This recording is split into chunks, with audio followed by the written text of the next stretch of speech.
ഇപ്പൊ സാർ പറഞ്ഞ പോലെ ഈ മന്ത് നവംബർ തൊട്ട് തന്നെ പല എൻട്രൻസ് എക്സാംസിന്റെയും ആപ്ലിക്കേഷൻ ഓപ്പൺ. അപ്ലൈ ചെയ്യാനായിട്ട് കുട്ടികൾ അല്ലെങ്കിൽ പാരന്റ്സും സ്റ്റുഡൻസും എന്തൊക്കെയാണ് പ്രിപ്പയർ ചെയ്യേണ്ടത്? യെസ്, പഠിക്കുക എന്നുള്ളതാണ് കുട്ടികൾ ചെയ്യേണ്ട മെയിൻ ആയിട്ടുള്ള കാര്യം. ഇതിന്റെ ഈ അപ്ലിക്കേഷൻസിനൊക്കെ നമ്മൾ ചെയ്യുന്ന സമയത്ത് പലപ്പോഴും കണ്ടിട്ടുള്ള കുട്ടികളുടെ ഈ ആധാർ കാർഡിന്റെ ബന്ധപ്പെട്ട കാര്യങ്ങളാണ്. ഈ ആധാർ കാർഡില് മിക്കവാറും അവരുടെ ഫോൺ നമ്പർ പാരന്റ്സിന്റെയോ അല്ലെങ്കിൽ അന്ന് എടുക്കുന്ന സമയത്ത് ഉള്ള ഒരു നമ്പർ ആയിരിക്കും OTP കണക്ട് ചെയ്ത് വെച്ചിട്ടുണ്ടായിരിക്കുക. പക്ഷെ ആ നമ്പർ ഇപ്പൊ അവൈലബിൾ അല്ലാന്നുണ്ടെങ്കിൽ നിങ്ങളുടെ അപ്ലിക്കേഷൻ ഒക്കെ സ്റ്റക്ക് ആവും. അപ്പം അതുകൊണ്ട് നിങ്ങൾ നിങ്ങളുടെ സ്വന്തമായിട്ട് മൊബൈൽ നമ്പർ ഉണ്ടെങ്കിൽ ആ മൊബൈൽ നമ്പറിലേക്ക് മാറ്റി വെക്കുക. ഇൻ കേസ് പാരന്റ്സിന്റെ ആണെങ്കിൽ പാരന്റ്സ് നാട്ടിലെ അല്ലെങ്കിൽ ഈ OTP ആവശ്യ സമയത്തൊക്കെ തരാനുള്ള ഡിസ്റ്റൻസിലോ അല്ലെങ്കിൽ വിളിപ്പുറത്തുള്ള ആൾക്കാരാണെന്നുണ്ടെങ്കിൽ അത് ചെയ്തു വെക്കുക. അല്ലാന്നുണ്ടെങ്കിൽ സ്വന്തമായിട്ട് നമ്പർ മേടിച്ചിട്ട് അതിലേക്ക് ഒരു ആ നമ്പർ ആധാറായിട്ട് കണക്ട് ചെയ്യുക എന്നുള്ളതാണ് ഒരു കാര്യം ചെയ്യേണ്ടത്. രണ്ടാമത് നിങ്ങളുടെ ഫോട്ടോസ്, കുഞ്ഞുങ്ങളായ സമയത്തുള്ള ആധാർ കാർഡൊക്കെ ആയിരിക്കും. ആ ഫോട്ടോ ഇപ്പോഴത്തെ റീസെന്റ് ഫോട്ടോ മാച്ച് ചെയ്യില്ലാന്നുണ്ടെങ്കിൽ അത് ബുദ്ധിമുട്ടാവും. ഫോട്ടോ ഒന്ന് റീസെന്റ് ആയിട്ടുള്ള ഫോട്ടോ അപ്ഡേറ്റ് ചെയ്ത് വെക്കുക. അതുപോലെ നിങ്ങളുടെ ബർത്ത് സർട്ടിഫിക്കറ്റിലെ പേര്, പാരന്റ്സിന്റെ പേര്, നിങ്ങളുടെ 10th സർട്ടിഫിക്കറ്റിന്റെ പേര്,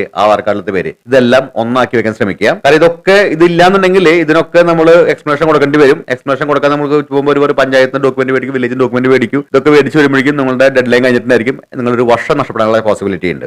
പാനിക് മോഡ് ആകുമ്പോഴും ഉള്ള ഒരു പ്രശ്നങ്ങൾ വരുന്നുണ്ട്. അതുപോലെ തന്നെ നിങ്ങളുടെ മൈനോറിറ്റി സർട്ടിഫിക്കറ്റുകൾ, ഇപ്പോൾ SC ST OBC അല്ലെങ്കിൽ നിങ്ങളുടെ എക്സ് സർവീസ്മാൻ, ESI, ഹാൻഡിക്യാപ്ഡ്, ഇങ്ങനെ എന്തൊക്കെയാണ് നിങ്ങൾക്ക് എലിജിബിലിറ്റി വരാൻ ചാൻസ് ഉള്ള സർട്ടിഫിക്കേഷൻസ്, ആ സർട്ടിഫിക്കറ്റ്സ് ഒക്കെ റെഡിയാക്കി വെക്കുക. ഒരുപക്ഷെ കുട്ടികളിനെക്കാട്ടും കൂടുതൽ പാരന്റ്സിനായിരിക്കും കുറച്ച് ഇതിൽ ഹെൽപ്പ് ചെയ്യാൻ പറ്റുന്നുണ്ടായിരിക്കുക. കാരണം കുട്ടികൾ ഇനി പഠിക്കേണ്ട സമയങ്ങളാണ്. ജനുവരി മുതൽ അവരുടെ എൻട്രൻസ് എക്സാമുകളിൽ സ്റ്റാർട്ട് ചെയ്യുന്നു. പ്ലസ് അവരുടെ +2 എക്സാം കൂടെ അവർക്ക് ചെയ്യണം. So they will be totally focused ആയിരിക്കും. എന്റെ മോളും ഇപ്രാവശ്യം +2 ചെയ്തുകൊണ്ടിരിക്കുന്ന കുട്ടിയാണ്. അപ്പൊ എനിക്കറിയാം അവളുടെ തലയിൽ ഇപ്പോൾ വേറെ ഒന്നുമില്ല. അപ്പം റോഡ് ക്രോസ് ചെയ്യാൻ വേണ്ടി പറഞ്ഞാൽ പോലും ഇപ്പോഴത്തെ അവസ്ഥയിൽ ക്രോസ് ചെയ്യാൻ പറ്റില്ല. കാരണം അവരുടെ തലയിൽ ബേസിക്കലി മുഴുവൻ നിൽക്കുന്നതും ഈ എൻട്രൻസ് എക്സാമുകളുടെ ഭാരമാണ്. ഇപ്പൊ പാരന്റ്സ് നിലയ്ക്ക് നമ്മളൊന്ന് സപ്പോർട്ട് ചെയ്ത് കൊടുക്കേണ്ടതാണ്. അപ്പൊ ഇങ്ങനത്തെ കാര്യങ്ങളിൽ സപ്പോർട്ട് ചെയ്ത് കഴിഞ്ഞാൽ അപ്ലിക്കേഷന്റെ കാര്യങ്ങളൊക്കെ പാരന്റ്സിന്റെ ഭാഗത്ത് സപ്പോർട്ട് കിട്ടുകയാണെന്നുണ്ടെങ്കിൽ കുട്ടികൾ അവർ പഠിക്കട്ടെ, അവർക്ക് എൻട്രൻസ് എക്സാമിൽ തട്ടെ, എല്ലാവർക്കും നല്ല വിജയം കിട്ടാനായിട്ട് നമ്മൾ പ്രാർത്ഥിക്കാം.